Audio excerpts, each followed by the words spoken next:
রহস্য কি? যদি জানা থাকে আমাকে বুঝিয়ে বলো। সারের মতো চেঁচিয়ে কবি গান হয় না।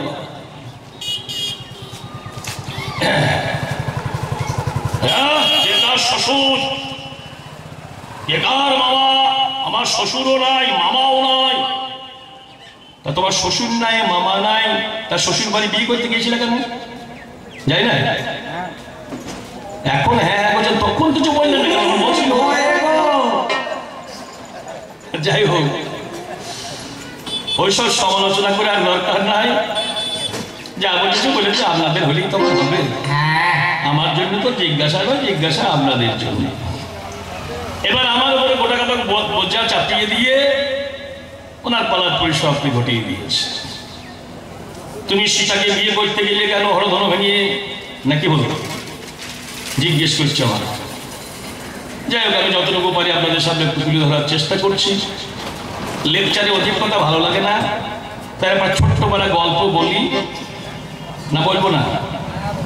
গল্প শুনবেন না শুনবেন না বলুন? সবাই তো আমার গল্প পছন্দ করে না। তবে গল্প টল্প না বললে সব শ্রেণীর শ্রোতার মন জয় করা যায় না, জানেন? একটা কাপড়ের দোকান খুললে পরে গামছা রাখতে হয়, লুঙ্গিও রাখতে হয়, বেনারসিও রাখতে হয়, নাকি বলুন? যেমন বেনারসির খদ্দের থাকে তেমনি গামছার খদ্দের, লুঙ্গির খদ্দেরও থাকে, নাকি থাকে না? তা আমাদের এই সবার মধ্যে এই গল্পটা হচ্ছে গামছা লুঙ্গির মতো। এর খদ্দেরও তো একটা আছে মনে হয়, নাই না? গল্পটা হচ্ছে অন্য কিছু না। একটা গুরুদেব বয়স হয়ে গেছে, শিষ্য বাড়ি বেড়াতে গিয়ে মালপত্র বই আনতে কষ্ট হয়, একটা ছেলে খুঁজছে। রাস্তার মোড়ে গিয়ে দেখছে দাঁড়িয়ে আছে নন্দ। নন্দ বলে, কি কাকা ঠাকুর? বলে, কি করছিস কি? বলে, কাজকর্ম নাই, দাঁড়িয়ে আছি। বলে, কাজকর্ম যখন নাই তখন তো আমার সঙ্গে চল। বলে, আমার শিষ্য বাড়ি ঘুরতে। বলে, আমরা শিষ্য বাড়ি কি জন্য ঘুরতে যাবো? বলে, আমাকে একটু সাহায্য করবি। বলে, কি সাহায্য? বলে, শিষ্যরা যা প্রণামী জিনিসপত্র সেটা তো বইয়ে বেড়াবে, আমার বয়স তো বইতে পারছি না। ভালো মন্দ খাবি, থাকবি, যদিন থাকবি তদিনের মজুরি পাবি, কোনো ফাঁকি দিয়ে কাজ সারবি না, তোকে নিয়ে যাবো চ। এ তো খুব চালাক মা। বলছে, ঠাকুর মশাই আপনার সঙ্গে জিততে পারি, মজুরি যা দেবেন দেবেন, না দেবেন না দেবেন। কটা শর্ত আছে। বলে, কি শর্ত? শিষ্য বাড়ি গিয়ে আপনি যেখানে বসবেন আমাকে সেখানে বসাইতে হবে। আপনি একটা কম বলে বসবেন, আমাকে চট ফেরি বসতে হবে, তা হবে না। আপনি যেখানে বসবেন আপনার পাশে গিয়ে আমি চুপ করে বসবো। বলে, হ্যাঁ হ্যাঁ, কোনো চিন্তা নেই। বলে, এটা একটা গেল। আপনি যে খাবার খাবেন আমাকে সেই খাবার খাওয়াইতে হবে। আপনি গাওয়া গিয়ে লুচি খাবেন আর আমাকে রুটি গড়িয়ে দেবে, তা হবে না। যা খাবেন আমাকে তাই খাওয়াবে। বলে, হ্যাঁ রে বাবা, তাই তো, আমার পাশে বসে খাওয়াবো হবে। বলে, আর একটা আছে। বলে, কি? আপনি যে বিছানায় শোবেন আমাকে সেই বিছানায় শোয়াইতে হবে। আপনি খাটে গলিতে গিয়ে শোবেন আর আমাকে চট কম্বল করে শুতে হবে না। বলে, না রে বাবা, তোকে বিছানাতেই সব চিন্তা নেয়। বলে, আর একটা কথা। বলে, কি? আমি যে লেপটা ঢাকা নেবেন আমাকে সেই লেপে ঢাকা দিতে হবে। আপনি লেপ নেবেন আমাকে র্যাক দেবেন, তা হবে না কিন্তু। বলছে, না না, কোনো চিন্তা নাই, তুই চল, আমি সব ঠিক করে দিই। শর্ত করে গুরুদেব সঙ্গে করে নিয়ে গিয়েছে শিষ্য বাড়ি। গরিব মানুষের ছেলে, ভালো মন্দ খাওয়া তো অভ্যাস না। আর শিষ্য বাড়ি গেলে গুরুদেবের সেবার ব্যবস্থা কেমন হয় বুঝতেই তো পারছেন। গাওয়া ঘিয়ে লুচি, ক্ষীর, ছানা, আপেল, আঙুর, দুধ, এসব উপাদেয় খাদ্য। দু তিনটে শিষ্য বাড়িতে খাওয়ার পর হলা স্লিপ কাটতে আরম্ভ করে দিয়েছে। আর হলা স্লিপ কাটলে দুটো উপায়ে একটু আরাম পাওয়া যায়, জানেন? একটু ওপর দিয়ে যদি মানে একটু ঢেকা দিলে একটু আরাম হয়। আর তার হলে তলা দিয়ে, এ মাল তো উপরের মাল নয়, তলাকার মাল, শুধু তলা দিয়ে ফুস ফুস করে পাস হচ্ছে। আর গুরুদেবের সঙ্গে শর্ত হয়েছে, যে লেপে শোকে সেই লেপেকে শোয়াইতে হবে। আর গুরুদেবের শর্ত যে পা থেকে মাথা পর্যন্ত ঢাকা নিয়ে শোয়া, ওর অভ্যাস। গুরুদেব পা থেকে মাথা পর্যন্ত ঢাকা নিয়ে শুয়েছে, আর ওই লেপের ভেতরে এই মাল আছে। আর মাঝে মাঝে ফুস। গুরুদেব বলছে, কি কাকা ঠাকুর এ হচ্ছে কি? বলছে, এর থেকে ভালো আর হবে না, যে মাল ঢুকিয়ে দিয়েছে এর থেকে ভালো আর হওয়ার উপায় নাই। বলছি, বাবা একটা কাজ কর, এবার যখন হবে তখন আমাকে একটু সাবধান করে দিবি। বলে, ভদ্রলোকের বাড়িতে কি করে বলবো বাতকর্ম করবো? বলে, বাতকর্ম বলতে হবে না। বলে, কি বলবো? বলে, এবার যখন হবে তখন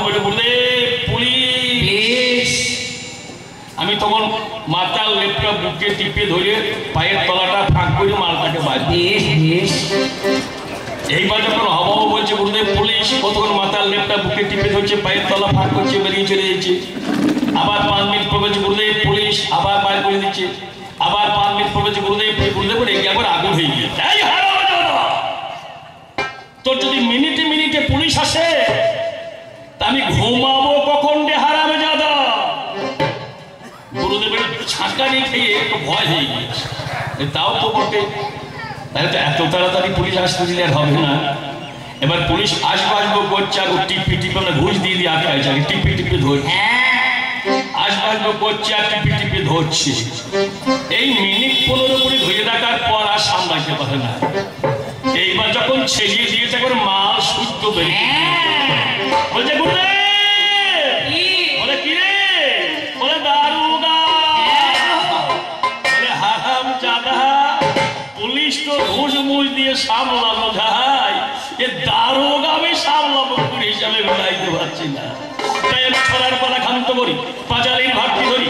আপনারা শুনে যায় যদি নিত্যজন একবার ধর্মের প্রতি কেমন পুরে ওই চন্দনন হরি হরি দেবে।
বাঁশবাগানে যদি কেউ গোলাপের ফুল ফোটাতে পারে তার তো জীবনটা ধন্য হয়ে যায় না। বাঁশবাগানে বাঁশের ফুল তো সবাই ফোটাইতে পারে, গোলাপের ফুল ফোটানো যে কত শক্ত, যে ফুটিয়েছে সে জানে, যে ফোটাই নাই সে। আমি বাঁশবাগানে কি করে গোলাপের ফুল ফুটিয়েছি আজ তোমাকে প্রমাণ করে বুঝিয়ে দেব। আর আমার পাঁচালির ধোয়া কি বাবা, মাথার উপুনেতে কোন কালেতে মানুষ খাইরে গিলিয়া। উকুন বলে একটা পোকা অনেকের মাথায় হয়, সবার মাথায় হয় তা নয়, তবে বাবাদের থেকে মায়েদের মারা বেশ ভালো জানে নাকি বলুন। এই পোকাটা কুটকুট করে কামড়ায়, একটু একটু করে রক্ত চুষে চুষে খায়। কিন্তু কেউ যদি মনে করে আমি গোটা মানুষটা গিলে খাবো, কোনো উকুন পাইবে?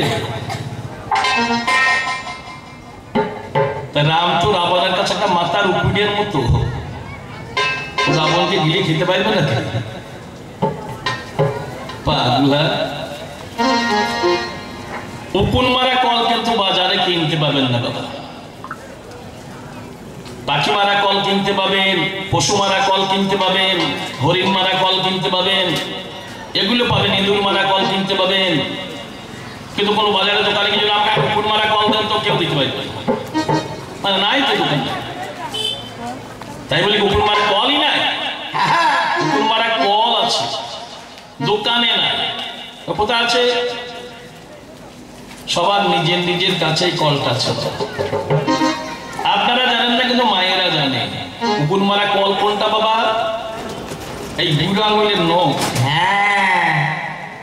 মাথা থেকে উকুনে এমনি করে টেনে তুলবি, বুঝতে পেরেছেন? তুলে এই নখের উপরে ফেলবি, আর একটা নখ তার উপরে। শুধু কললে মরবেন, একটা মন্ত্র বলতে হয়।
বোয়াল মাছের কাছে গিয়ে আমি গিলে খেয়ে নেব। বোয়াল মাছ যদি বলে খা খেতে পারবে,